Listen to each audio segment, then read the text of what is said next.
Alright guys, the next thing we're going to want to do is run the programmer. This is going to reprogram the BCM in the vehicle to accept our UAV upgrade. So we partnered with OBD Genie to come up with a programmer. This is an awesome programmer. It makes this possible. So basically what we're going to want to do first is we're going to want to connect the security gateway module bypass. So there's a module, I just took this panel off, you don't need to, but there's a module located right back here that has two connectors in it. Just simply reach up and disconnect those two connectors,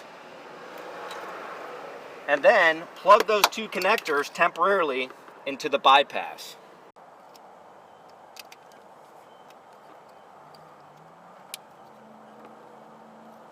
You heavy-duty customers, 2500 through 5500, the security gateway module is located behind the cluster.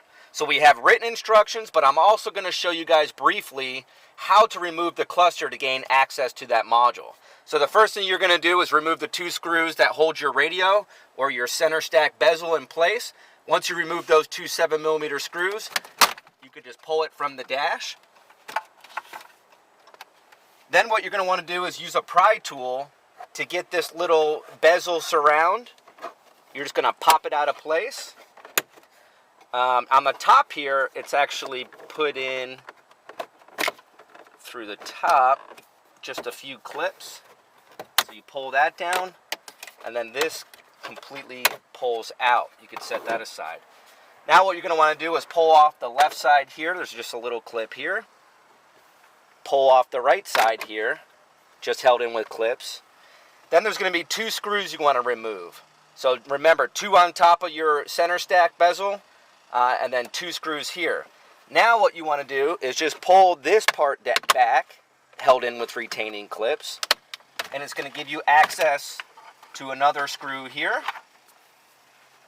You pull off the left side, and there's going to be another lower screw there. So there's four screws that hold this shroud in.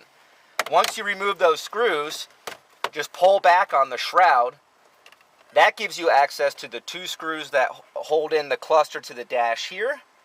And then you can remove the two screws there. So in summary, there's two screws up here, four screws that hold your shroud in, two screws that hold your cluster in. Now all you have to do is just remove the cluster, and right behind it is the security gateway module. Go ahead and disconnect those two connectors and plug them into the bypass. Now we're going to shut the vehicle off. We're going to disconnect the bypass and stow it away. We will no longer need it. And then we're going to plug those two connectors back into that module.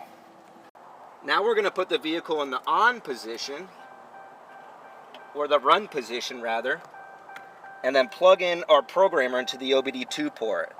You'll see a series of lights, but when we get the green solid light, we're going to disconnect it.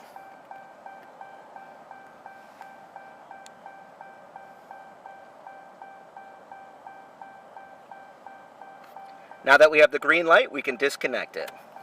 Alright guys, here we go. We had the security gateway module plugged back in.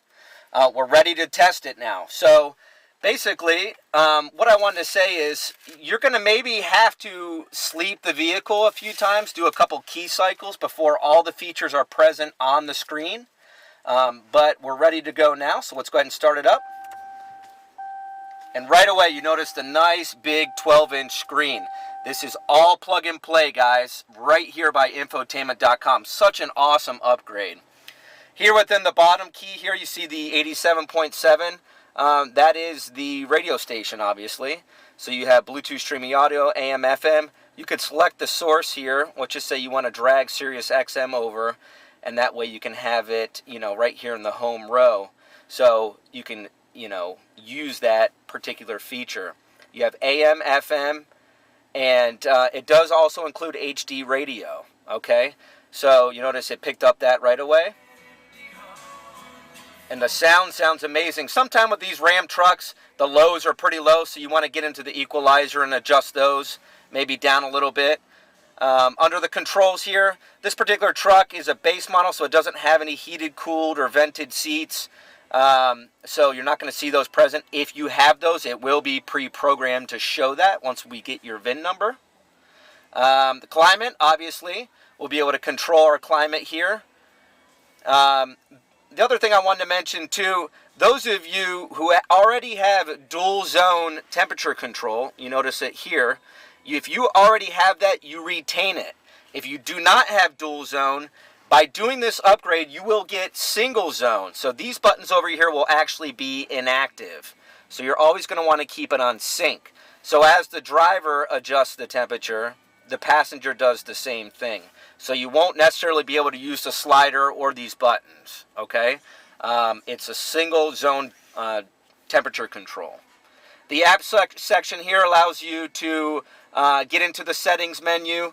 You have a whole wide array of different settings with a 12-inch screen. It's awesome. One thing, as I mentioned, audio settings, the UAV and the UAX, as I mentioned, the bass is pretty loud, so I kind of just adjust it maybe a little bit to kind of even it out. You get a nice sound. You can come in here similar to the UAV as well and adjust the theme. So there's different themes you can choose from, which is pretty neat. Different colors and wallpapers. Okay, navigation. Look how nice and pretty that screen is, man. So you get the pinch to zoom. You can do, let's get into nav settings here, a map appearance. You can do the 3D, 2D, you name it, right? So there's a whole bunch of settings within the navigation that you can do. Just like the other nav systems we carry, you can go to where to, enter in your home address, your work address. It's just a touch of a button and you're ready to go. The directions also, turn-by-turn directions, actually show up in your EVIC, your cluster, which is kind of neat. So that's pretty cool. But look at that, like the Tesla style screen right here in your Ram truck. Just an awesome system, guys. And then phone here, you're going to want to repair your phone. So hit yes, follow the prompts to pair your phone. Backup cam, that's just something that was added here as a soft key. You do also obviously retain the zoom feature for those of you who have the hitch. But yes, you put the vehicle in reverse, you will get that as well.